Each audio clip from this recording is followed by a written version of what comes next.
আপনারা শুনছেন রেদ মাঝারে পর্ব 3।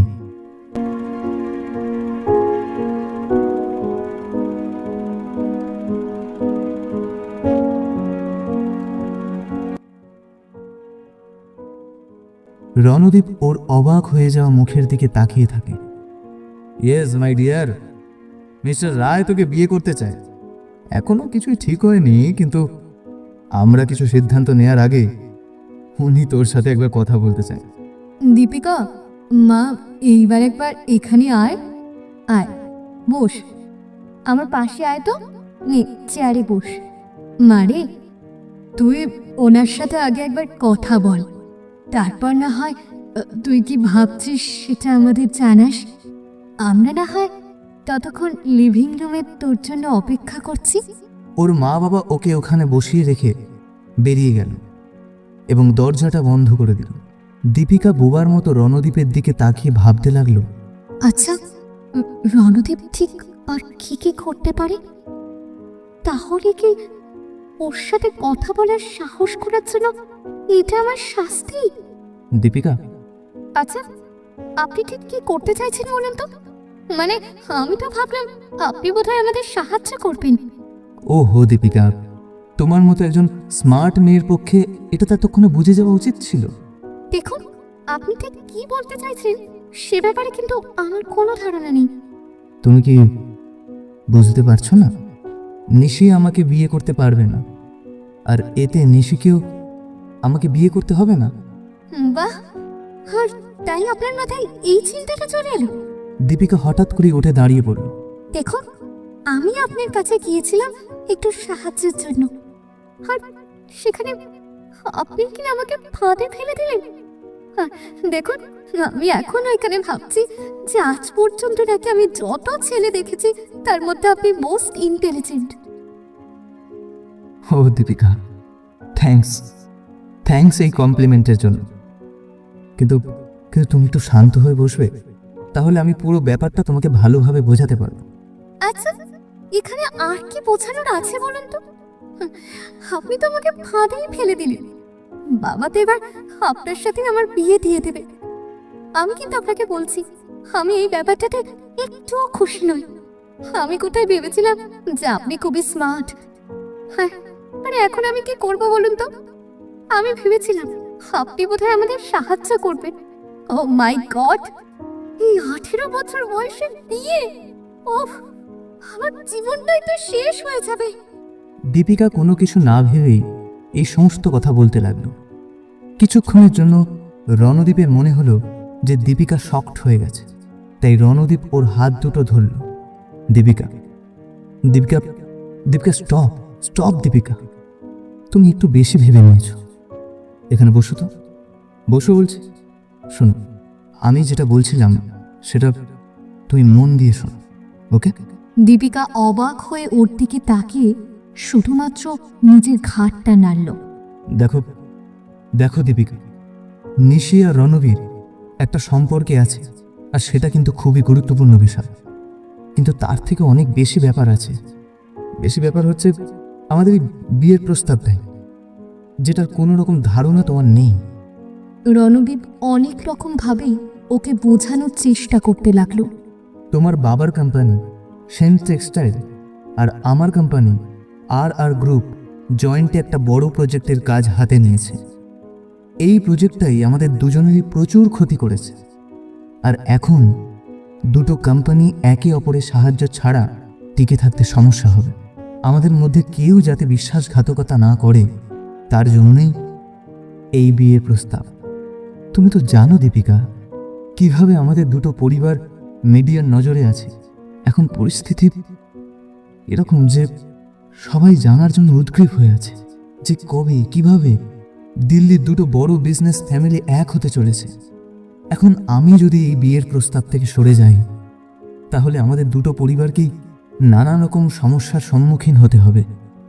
আর রণবীর যখন পাকাপাকিভাবে ফিরে আসবে, তখন আমার পরিবারও হয়তো তাদের মন থেকে মেনে নিতে পারবে না, আর ব্যাপারটা তখন দেখবে আরো কমপ্লিকেটেড হয়ে যাবে। রণদীপ এই পর্যন্ত বলার পর কিছুক্ষণের জন্য থামল। এটা দেখার জন্য যে দীপিকা ওর কথাগুলো মন দিয়ে শুনছে কিনা। আর দেখতে পেল যে দীপিকা একদম সোজা হয়ে বসে পুরো অবাক হয়ে ওর কথাগুলো মনোযোগ দিয়ে শুনে যাচ্ছে। যেটা দেখার পর রণদীপ আবারও বলতে শুরু করলো, দেখো দীপিকা, তোমার মা এবং আমার দিদি দুজনেরই এই বিয়ের ব্যাপারটা নিয়ে খুব ইমোশনালি জড়িয়ে আছে। আমি আমার দিদিকে এই ব্যাপারটা নিয়ে আঘাত দিতে পারবো না। তুমি জানো, যখন আমি তোমার বাবা মাকে বললাম আমি নিশিকে বিয়ে করতে পারবো না, তখন তোমার মা যেন পুরোপুরি ভেঙে পড়েছিল। আমাকে বারবার অনুরোধ করছিল, যেটা আমি মেনে নিতে পারছিলাম না। দীপিকা চুপচাপ বসে এতক্ষণ ধরে রণদীপ যেটা বলল সেটা ভাবনা চিন্তা করছিল। আর এরপরই ধীরে ধীরে রণদীপের দিকে তাকিয়ে ওর মনের মধ্যে যে হাজারো প্রশ্ন দেখা দিয়েছে তার কিছু কিছু জিজ্ঞাসা করতে লাগলো। কিন্তু রণদীপজি, মানে আমাদের এই বিয়ের সমস্যাটা তাহলে সমাধান কে করবে? আর দিদি আর রণবীরজিরই বা কি হবে তাহলে? দেখুন, আমার বাবা মা যে কিভাবে আপনার সাথে আমার বিয়ে দিতে রাজি হবে, মানে আপনি বা ওদের কি বলবেন? আর আর আপনার দিদিকেই বা কি বলবেন শুনি? ওকে ওকে, আমি জানি যে আমার বিয়ে নিয়ে অনেক কথাই আগে শোনা গেছে। আমি তোমাকে বিয়ে করলে আমরা মিডিয়াকে এটাই বলবো যে তারা একটা বুঝতে ভুল করেছে, যে সেন ফ্যামিলির কোনো মেয়ের সাথে আমার বিয়ে হচ্ছে। আর তোমার বাবা মায়ের ক্ষেত্রে তাদেরকে তাদেরকে একটু একটু মিথ্যে বলেছি।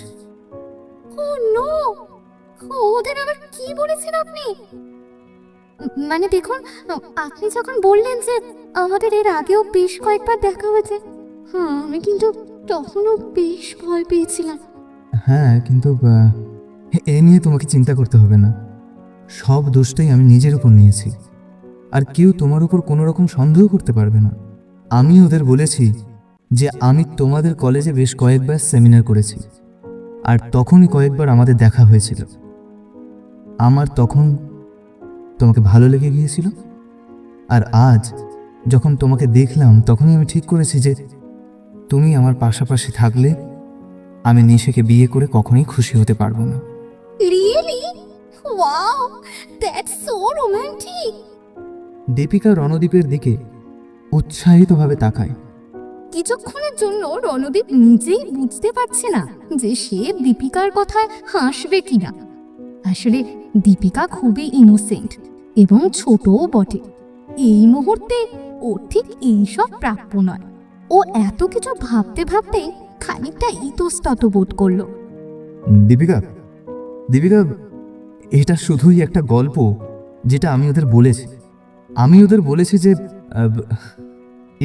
এটার ব্যাপারে তুমি কিছুই জানো না, এমনকি আমার ফিলিংসের ব্যাপারে তুমি কিচ্ছু জানো না। আর আমিও আমার ঘরে ঠিক একই গল্প বলবো, যাতে রণবীর যখন ফিরে আসবে তখন ওদের সম্পর্কটা নিয়ে যাতে আর কারোর কোনো রকম সমস্যা না হয়। এরপর রণদীপ দীপিকার দিকে তাকায় আর দেখে যে দীপিকা আবারও আগের মতোই সিরিয়াস হয়ে গেছে। আর যথারীতি ও আবারই বলতে শুরু করে, দীপিকা, তোমার বাবা মা তোমাকে অনেক ভালোবাসে। ওরা এই বিয়েটা নিয়ে নানা সমস্যাগুলো বুঝতে পারছে, কিন্তু দেখো, তাছাড়া একটা ব্যাপার যেটা হলো আমাদের দুজনের মধ্যে 11 বছরের পার্থক্য। তারা সরাসরি বিয়ের জন্য রাজি হতে যায়নি, তারা ভাবার সময় চেয়েছে। আর আর তারা তোমাকেও সময় দিতে চায় ভাবার জন্য। দীপিকা, আমি জানি যে এটা তোমার জন্য অনেক কঠিন ব্যাপার, কিন্তু ভেবে দেখো তোমার যতটা সময় লাগে সময় নিয়ে ভেবে দেখো। আমি অপেক্ষা করব, কোনো তাড়াহুড়ো নেই। আর এটা নিয়ে কোনো রকম প্রশ্ন থাকলে আমাকে করতে পারো, কেমন? সেটা যতই হাস্যকরই হোক না কেন, আমি তার উত্তর দেওয়ার চেষ্টা করব। দেখো দীপিকা, আমি চাই না যে আমার এই প্রস্তাবটা স্বীকার করা নিয়ে তোমার মনে কোনো রকম একটাও সংকোচ থাকুক। ঘরের সবার ছোট হওয়ার জন্য দীপিকা সবারই খুব আদরে। কোনো সময়ই তাকে কোনো রকম সমস্যার সম্মুখীন হতে হয়নি। আর এখন কিনা তার এই ছোট্ট কাঁধে একটা এত বড় সমস্যা। একদিকে তার বাবার ব্যবসা, পরিবারের ঐতিহ্য, আবার দিদির ভালোবাসা, সব কিছুই যেন তার একটা সিদ্ধান্তের ওপর নির্ভর করছে। ওর বাড়ির লোক ওকে সবসময় ও যা চেয়েছে তাই করতে দিয়েছে। এখন ওর পালা তাদের সব কিছুর প্রতিদান দেওয়ার। সে তার পরিবারের জন্য সব কিছু করতে পারে, কিন্তু হ্যাঁ, যদি মিস্টার রায় তার হাজবেন্ড হয় তাহলে তাকে কিছু বিষয় জেনে নিতে হবে। রণদীপের দিকে দীপিকা তাকায়। রণদীপজি, আমার না আপনার কাছে কিছু প্রশ্ন আছে। হ্যাঁ বলো দীপিকা, তোমার যা যা প্রশ্ন আছে আমাকে জিজ্ঞেস করতে পারো। মানে বলছিলাম কি, আমি তো এখনো পড়াশোনা করছি, তো আমার কলেজের কি হবে? অবশ্যই তুমি তোমার কলেজ শেষ করবে ডিয়ার। রণদীপ রায় স্ত্রী একজন কলেজ ড্রপ আউট, এটা হতে পারে না। আচ্ছা ঠিক আছে, কিন্তু আপনিও তো আমার থেকে অনেকটা বড়, তো আমাদের বিয়ের পরও কি আমাকে বাচ্চাই মনে করবেন? মানে আমার সাথে কি তখনও ওই বাচ্চাদের মতোই ব্যবহার করবেন? মানে আমি কি তখন আমার মতামত দেওয়ার অধিকার পাবো? দীপিকা, দীপিকা দেখো, আমি তোমাকে বিয়ে করছি, কোনো রকম দত্তক নিচ্ছি না, কিন্তু তুমি আমার স্ত্রী হবে। অফকোর্স তোমার নিজের কথা বলার সব রকম অধিকার তোমার থাকবে। এমনকি যদি তোমার কোনো সময় কোনো রকমভাবে মনে হয়েছে যে আমি তোমার সাথে বাচ্চার মতো ব্যবহার করছি, তাহলে আমাকে বাধা দেওয়ার অধিকারও তোমার থাকবে। ওকে, আচ্ছা, মানে আপনি তো জানেন আমি আপনার স্ত্রী হব। আচ্ছা, আমাদের সম্পর্কটা তখন ঠিক কেমন হবে? মানে আপনি আমার থেকে ঠিক কেমন সম্পর্ক আশা করবেন? রণদীপ দীপিকার এই প্রশ্নে খুব প্রভাবিত হলো। দীপিকার প্রত্যাশা নিয়ে চিন্তিত। আসলে এই বয়সে ওকে এটা বোঝানো খুবই কষ্টকর, কিন্তু ওকে তো ঠিক মতো সেটা বোঝাতেই হবে। দীপিকা, দীপিকা আমি জানি যে তুমি এই বিয়েটা তোমার ফ্যামিলি মানে তোমার বাবার ব্যবসার জন্য করছো, কিন্তু দেখো আমাদের এই বিয়েটা মোটেই কোনো রকম ব্যবসায়িক চুক্তি নয়, বুঝলে? এটা এটা সম্পূর্ণ আসল বিয়ে দীপিকা। একজন হাজবেন্ড তার স্ত্রীর কাছ থেকে ঠিক যেমন প্রত্যাশা রাখে, আমি তোমার কাছ থেকে তেমনই প্রত্যাশা রাখবো, আর তুমিও আমার কাছ থেকে তেমনই প্রত্যাশা রাখবে যেমনটা একজন স্ত্রী তার হাজবেন্ডের কাছে রাখে। বুঝতে পেরেছো দীপিকা? দীপিকা শুধুমাত্র ওর মাথাটা নাড়ল।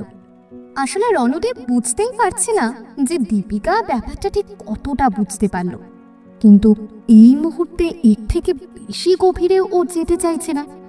আসলে ওকে ঠিক এখনই বেশি বোঝ দিতেও চাইছে না, এখনই যে ওকে অনেক বোঝ সামলাতে হচ্ছে। দীপিকা বলছে, আর কিছু জানতে চাও? দীপিকা মাথা নেড়ে না সম্মতি জানায়। অলরাইট, আমি আগেও যেমন বলেছি তেমনই বলছি, কোনো তাড়াহুড়োর দরকার নেই। তোমার যতটা সময় লাগে নাও, কেমন? সব দিক থেকে এটা নিয়ে ভাবো, তারপর আমার এই প্রস্তাব নিয়ে কি ভাবছো সেটা আমাকে জানি। ও ইয়েস। কি হলো দীপিকা, তোমার কি আর কোনো প্রশ্ন আছে? না না, মানে আসলে ঠিক সেরকম নয় প্রস্তাবটা। মানে আপনি কিন্তু এখন আমাকে প্রপোজ করেননি। রণদীপ কিছুক্ষণ দীপিকার দিকে তাকিয়ে রইল, এটা বোঝার জন্য যে দীপিকা মজা করে কথাটা বলল কিনা।